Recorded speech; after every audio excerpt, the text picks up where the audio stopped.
Our next topic is Western Canada's freshwaters in a changing climate. And we have with us a person who is, without question, the most distinguished water scholar in Canada, Dr. David Schindler, who is the Killian Memorial Chair and Professor of Ecology Emeritus at the University of Alberta. David Schindler was the founding director of the Experimental Lakes Area in northwestern Ontario, which was involved in ecosystem scale experiments with a variety of pollutants and long-term monitoring in an effort to understand the way those lake waters behave. And I think it's fair to say that that particular field site, and it's large, that he was responsible for developing is probably the most important aquatic biology field site in the world. David is the recipient of many honors and many awards, and every one of them is richly deserved. So please join me in welcoming Professor David Schindler.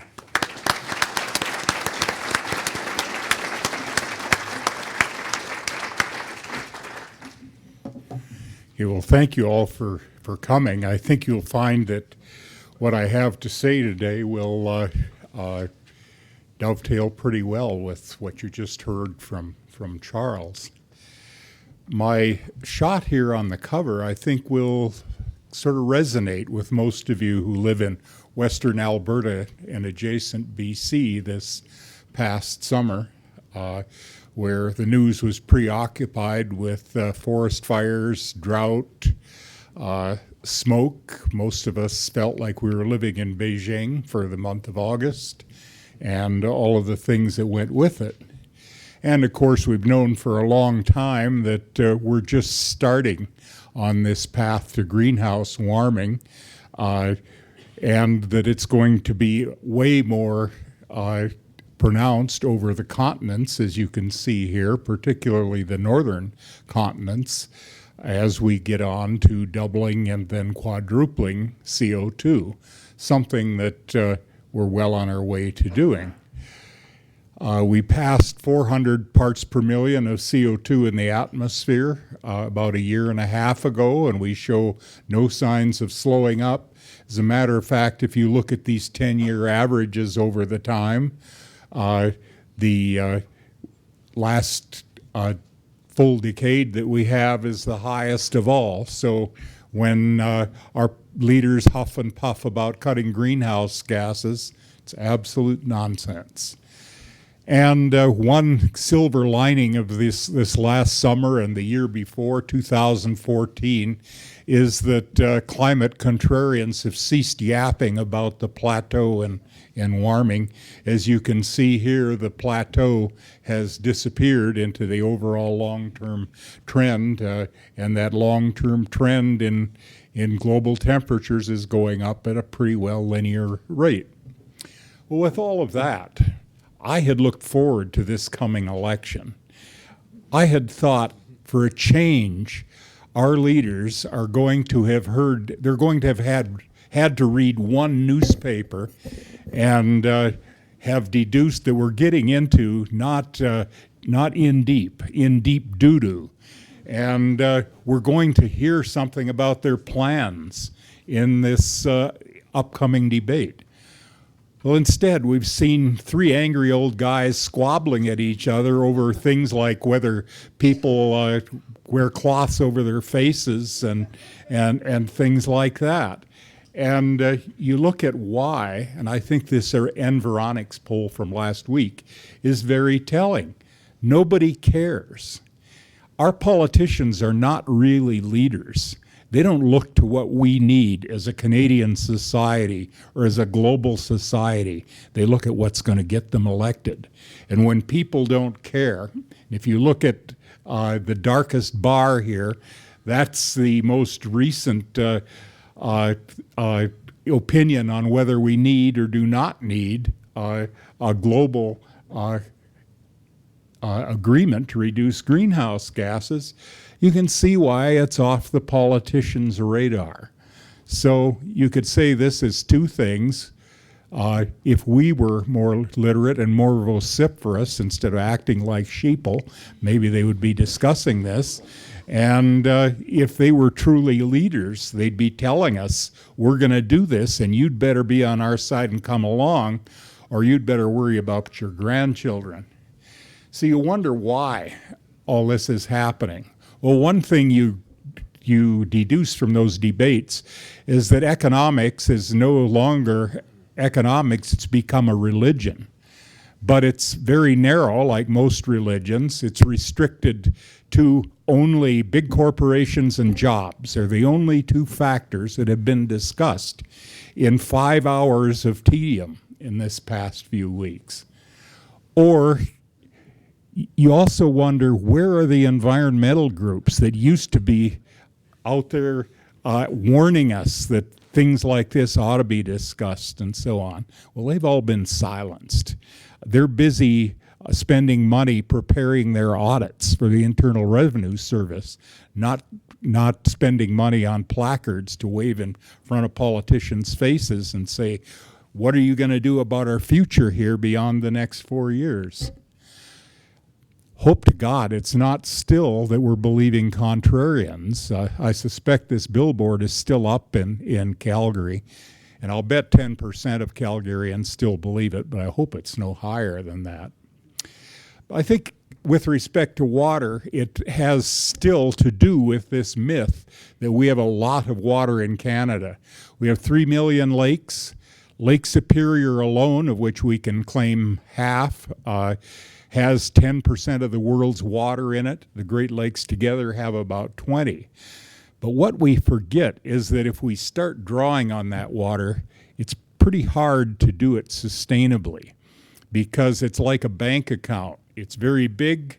Right now, if you have a big bank account, you're getting very low interest on it. And that's the story with water. The water that we can use sustainably is only what's replaced each year.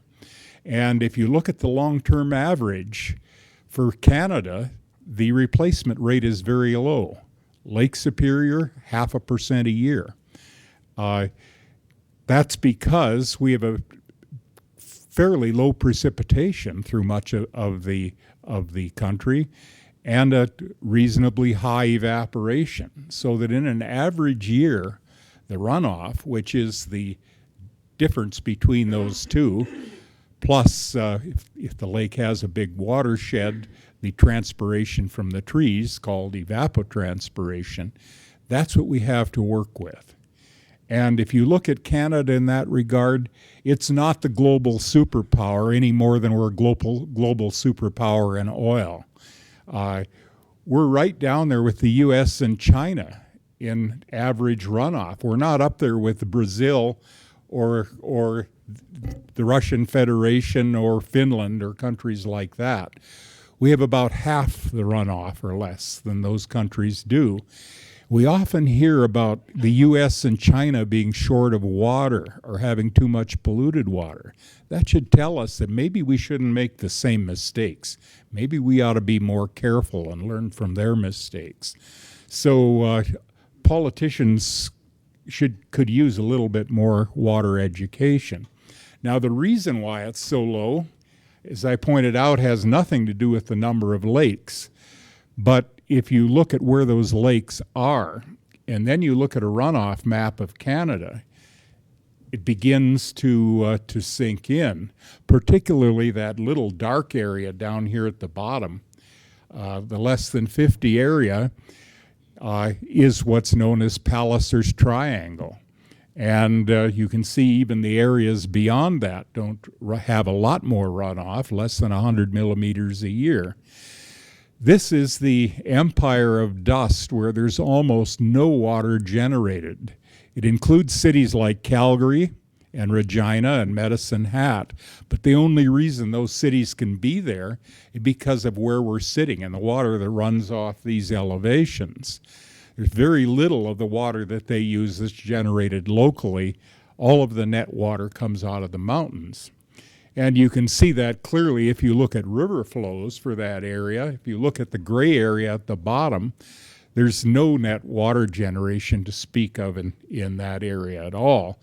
most of this water that we're famous for having is either in the north or rapidly making its way there.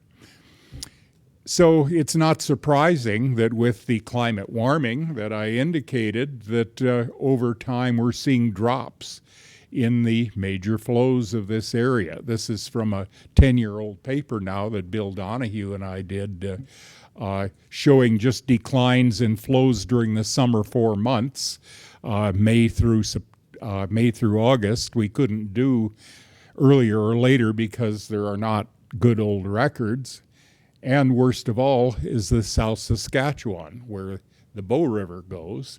And of course, a good part of that is that that's where all of the irrigation water for the area comes from. 70% of the irrigation water in Canada comes out of that system. And as Charles mentioned, a lot of that goes for growing forage that's shipped abroad. So, and the result, some of that water flows back into the Bow River and the Old Man and a bit even into the Red Deer. And it's not very good quality. Moderately to severely impact in 3/4 of the cases, and only a few reaches are really in good shape.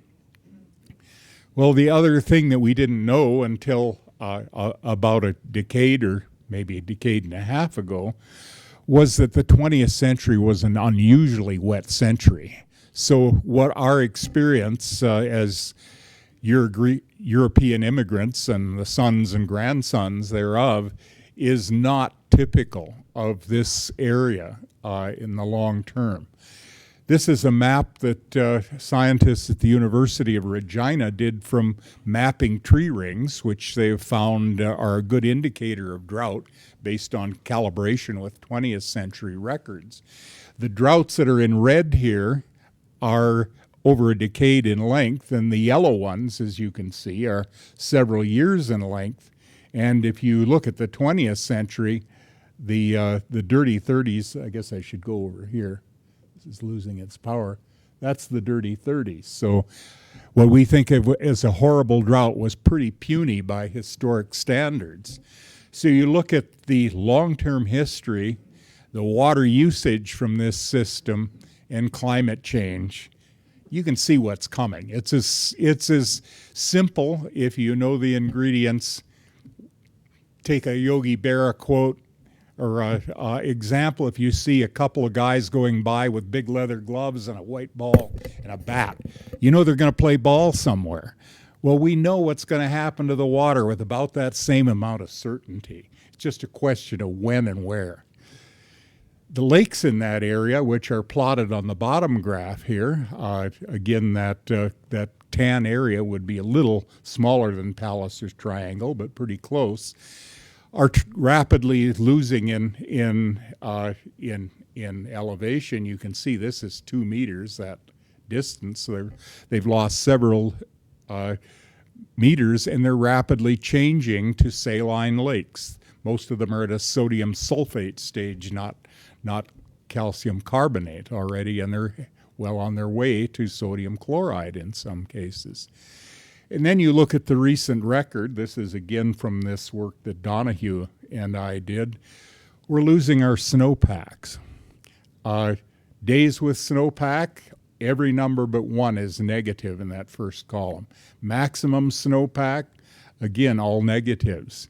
So over time, we're getting less and less snow as the climate warms.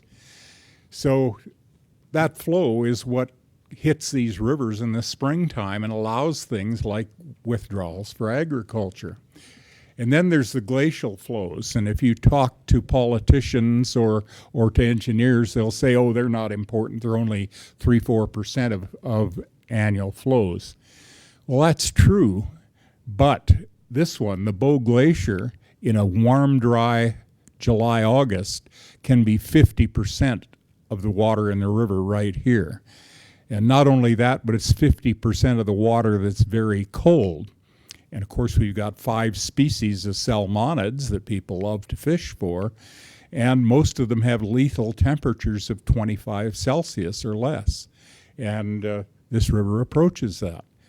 This is why we had fisheries closures this year, not only here for bull trout and other species of trout, but also for salmon on the coast of BC. It's interesting, if you look at that tree, it hasn't hit the ground yet 105 years later, but the glacier has sure hit the ground. Here's a more recent one. This is Robson Glacier from Mount Robson. The would have been amazing to see that in 2000 and in 1908, but look at it in 2004. And of course, that's a major water source for the Fraser River. Well, we had the University of Victoria run some climate models for us for that same paper. Where we are is indicated by the vertical arrow. Arrow here. You can see we're just getting started on that warming trend. And of course, we have the Okanagan, our sister basin in BC, in equally bad straits. Semi-arid climate, about 100 millimeters of runoff, lowest per capita water available, fastest population growth in Canada, highest per capita water use, expansion of vineyards. Everybody has a vineyard or an orchard, so you can see what's going to happen. And here's another factor. We know we can't talk about water without talking about what's happening in the watersheds. We've published some papers showing that forest fires increase the runoff of nutrients and mercury, for example. Well, 50% of the pine forests in BC are now dead from mountain pine beetle, and probably an equivalent number from a sister species of the same genus, mountain spruce beetle. It's more important in the Yukon and Alaska. And of course, those dead trees are fuel. So you put together fuel, drought, and warmer temperature. What do you get? More forest fires. Number of forest fires has doubled over time. And the projection for forest fire, this is from NRCan this very year, you can see are expected to triple from the 1980s to the last decade of the century. So severity of fire is going to go up. And there's some positive feedbacks. I could give you about 10. I have time to give you one. This is a burned landscape, black spruce with sphagnum underneath. You can see how charred it looks. When wind sweeps over that, those charred particles are swept into the atmosphere. And where do they end up? This is the accumulation of ice, accumulation area of the Greenland ice sheets. You can see this is the reflectivity, or albedo as it's known. It's becoming less and less reflective of solar radiation, so it absorbs a higher and higher proportion. So guess what the Greenland ice is doing? It's actually accelerating in loss more rapidly than the temperature's actually going up. So these are some of the things we have to contend with. I could give you examples from reservoirs or the CO2 from forest fires itself. In a fire year like this one, I would guess if you look at the numbers the end of this year, CO2 from forest fires will equal that from Canadian industries going to the atmosphere. It's already been the case in a couple of years. And of course, our three blind mice who love to talk about economics. This stuff costs a lot of money. And I couldn't even get good figures for 2015 yet, but you can see what's happened. These are just for the U.S. Canadian figures will be lower because we don't spend as much money protecting homes and so on, but we have more areas of forest, so probably about half. Well, I thought a clincher, after seeing years and years and talking about this stuff, I published my first paper on this stuff in 1990. Almost no public movement since then. This year was forecast to be a bad year. This was actually on the Weather Network this spring, forecasting what was going to happen in 2015. And they were bang on. This is the global temperature anomaly at the end of July or end of August. All I can say is, wow, average here would be white, below average is blue. Look how much of that is orange and red, which are high and extreme temperature variations. And you can see where we're headed on this top line. 2015, as of last week, NASA's calculations indicated that the probability that it will be the warmest year on record right now is 97%. So unless we have a couple of volcanic eruptions or something equivalent, we're going to set a record, and by a long way, even though we've had several very warm years in the last decade. The California drought was mentioned, and of course what we've seen was that drought over time has extended northward. Oregon actually was rated as having a more extreme drought than California this year. Washington had an extreme drought. As you know, you breathed their forest fire smoke for at least a month this year. And we now have a whole west coast right up to and including the southern part of BC.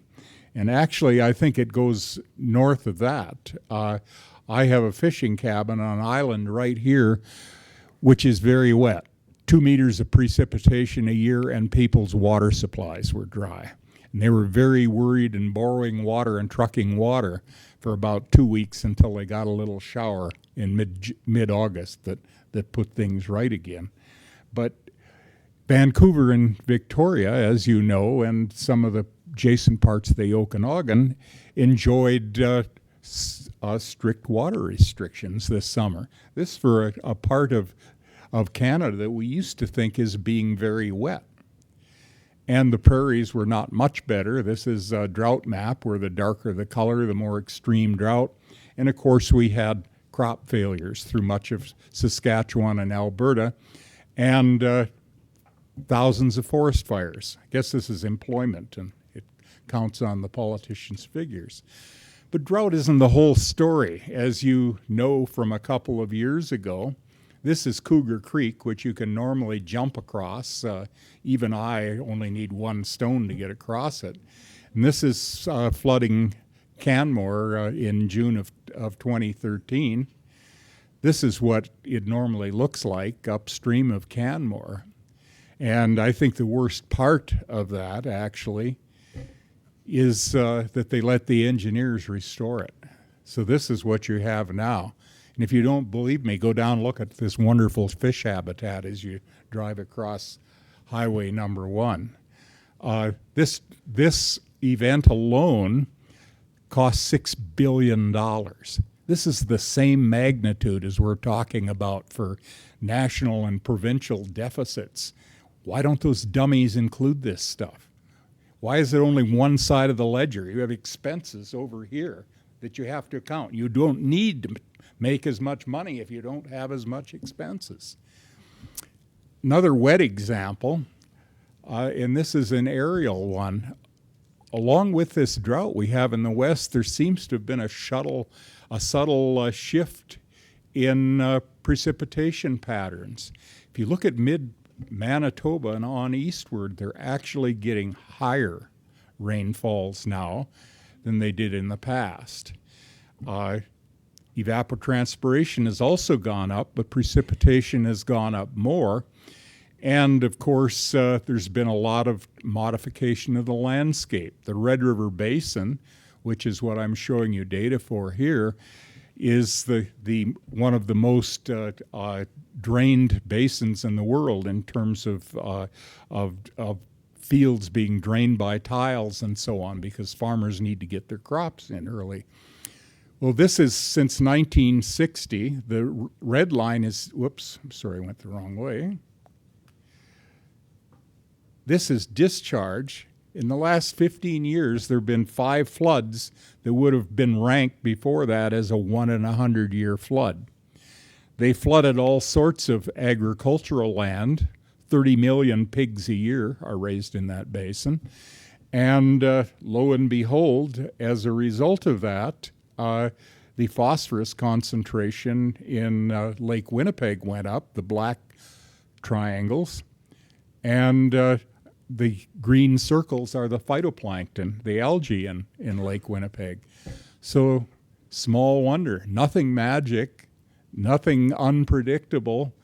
We knew the science of all of this in 1960. This is what Lake Winnipeg looks like today. I haven't seen an economic figure for this. All of the economics are around the flood damage. So here are some economic figures. I spent about a week trying to put together a whole package, but it was pretty hopeless. But I did find enough that it should indicate this stuff ought to be on national radars in the US and Canada. This is big bucks we're talking about now. And if you look at those extrapolated temperatures, it's going to be much bigger in the future. These are billions of dollars at stake, to say nothing of declining fisheries. And air quality, if you look at the air quality for something like the Great London Smog or several of the big events in the Los Angeles area, they're in the billions of dollars. And yet you look at our air quality, the nearest station to where I live is Golden, 150 to 200 micrograms of per cubic meter and more of aerosols 0.25 and under microns in diameter. Calgary was almost as high. The 25th of August, it was 186. And you look at some of the polluted cities of the world and what they have, it's right up in the same range, and of course much higher than urban Canadian. These cause big health effects for people with respiratory and cardiac problems. The hospital emissions go up, deaths go up, et cetera, et cetera. This again is big bucks that we're not accounting for. This was Calgary on the 24th of August. How many tourists do you think are going to turn up in Banff if every year we have air quality like this due to forest fires? And that's what could happen if these forest fires keep increasing. This shows where that smoke is moving, showing you that these are not just local problems. That is south of Seattle to the left, and the big blob is about centered over Calgary. So you can tell what we're in for. So we've got some real challenges. I don't think they're scientific challenges at all. Understanding the nuances of why we get increases and decreases in water flows due to precipitation and air movement, and that is, but our big problems are with science illiteracy, something that was brought up in the last discussion. There's some really weird people who think that really weird things are important out there. And in this province in particular, change is just, try and push for change, it just doesn't happen. Be very worried if they suggest that for replacing coal-fired power plants, we should develop hydro. I'll debate that with any politician. And I think lack of strong political leadership is a big problem. It's well evidenced in the debates we're having nationally right now.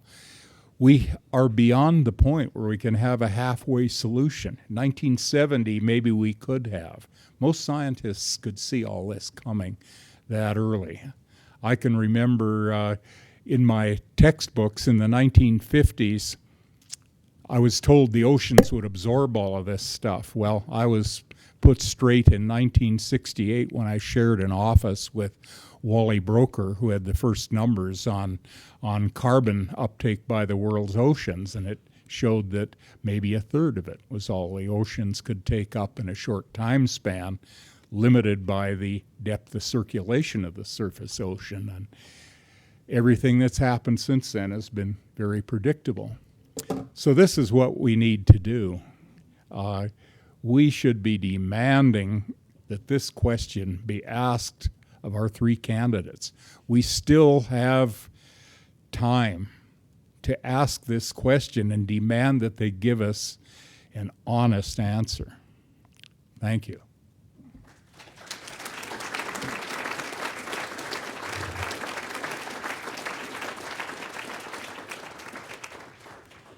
Are there questions or comments for Dave? We'll start here.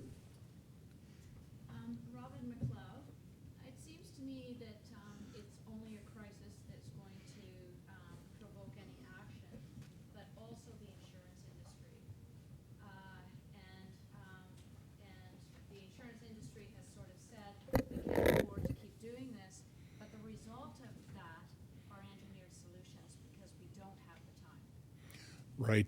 It's kind of interesting to see that the one industry that is interested in all of this and considers this to be a crisis is the insurance industry.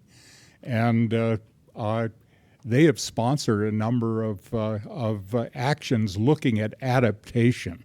They can see, as most scientists can, that the day when we can get out of this by just taking preventive action is over.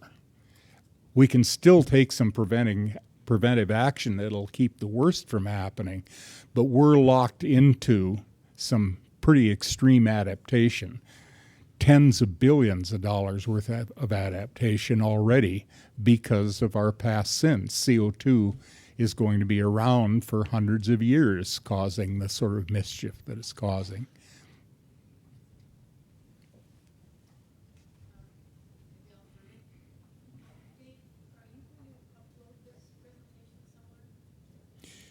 Sorry, I didn't catch that.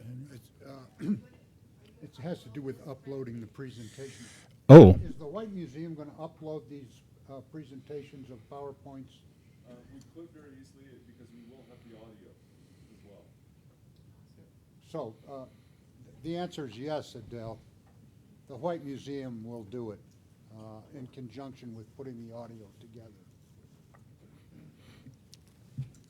Dave, I would be interested to hear your thoughts on Canada and how we've been really transfixed on a national energy policy and whether we should be shifting the conversation to a national water security policy or something to, I guess, raise the awareness and literacy and maturity around water management in the country in the face of climate variability and climate change. I would say for sure, one of my motives in putting this together was to show you that very little of climate change can be explained without invoking water somewhere in it. It's essential to growing crops, fighting forest fires, producing hydropower, etc. It's almost always going to be an ingredient in the climate energy strategy, and a very important ingredient. So I'd say water is an important part. Probably certainly not the only part, but it certainly ought to be there. Let's see, why don't we go here and then we'll get back there next.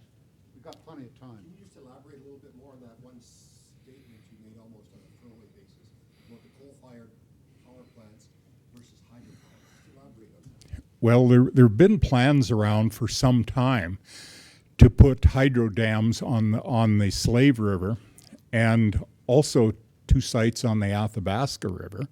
And of course, BC Hydro has a plan for Site C as we speak. The Athabasca is the last undammed river. The Slave is still undammed, only the Peace tributary is so far.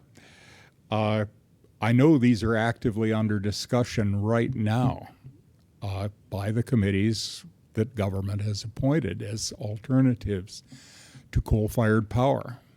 And politicians and many economists tend to gloss this over as good, clean power without ever thinking of it otherwise. Instead, I see these things as generating about 20% the amount of greenhouse gases.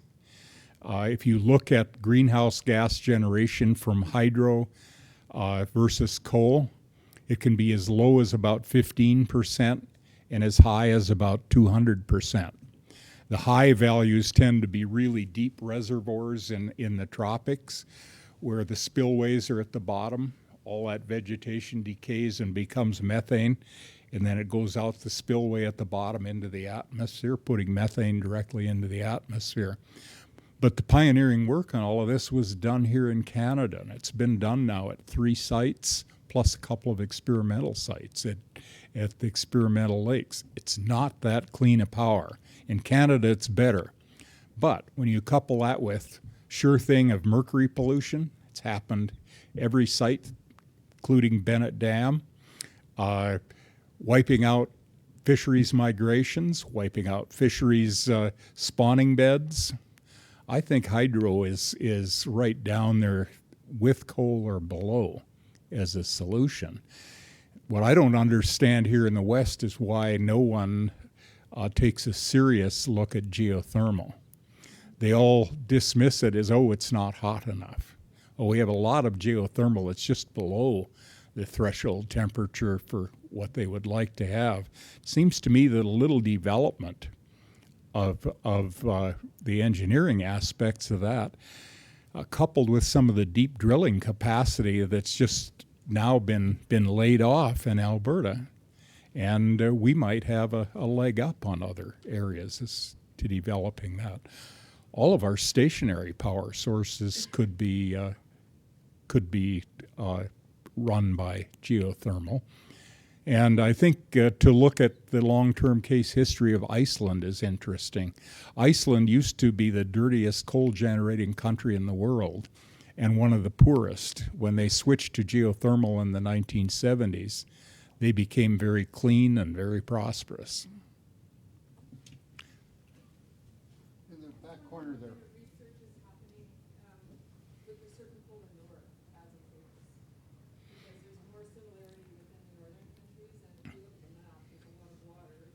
The boreal forest is there, there's that in the Antarctic as well, as far as a tank of water, a tank of ice as a resource in the long period. Yeah, there is some research going on up there. Unfortunately, the Canadian research there's been cut way back. A lot of the research stations have cut back. The ones that have been cut with great fanfare, it was announced that there's a new one being put at Cambridge Bay. It's pretty widely known that that one is because that's where the hot petrochemical potential is going to be in the Canadian Arctic. So we're not doing our share. If you go to somewhere like Spitsbergen, where Norway does its Arctic research, versus the stations we have here, Canada's pretty pathetic.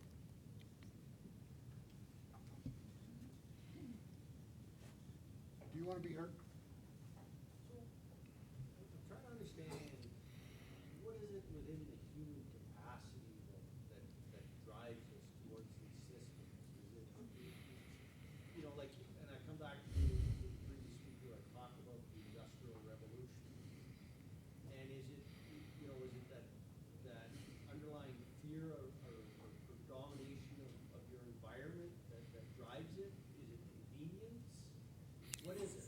Like, I'm trying to, you know, so we put these systems in place, they know they're contradictory, but yet we continue down that path, and I'm trying to get a learned understanding of that.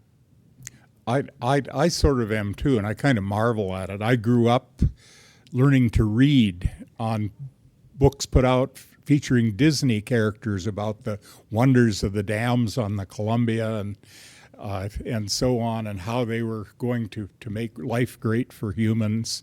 No mention of anything else, or that we needed to depend on anything else. I think part of it is because our understanding of the ecology lagged by about 20 years behind that. But I also think that we're hardwired as a species, like any other species, to succeed in multiplying regardless of what we do to our environment, just like a fruit fly.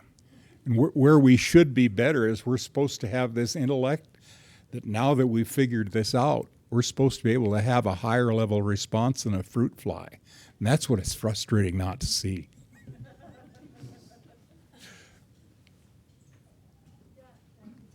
Colin. It seems to me, if I saw the former slide on the measuring of local water, the very cheap monitoring water systems, it was severely cut as of the 1980s. And in my mind, the 1980s is a decade in which all this insight into ecology that was happening in the 70s kind of stole when the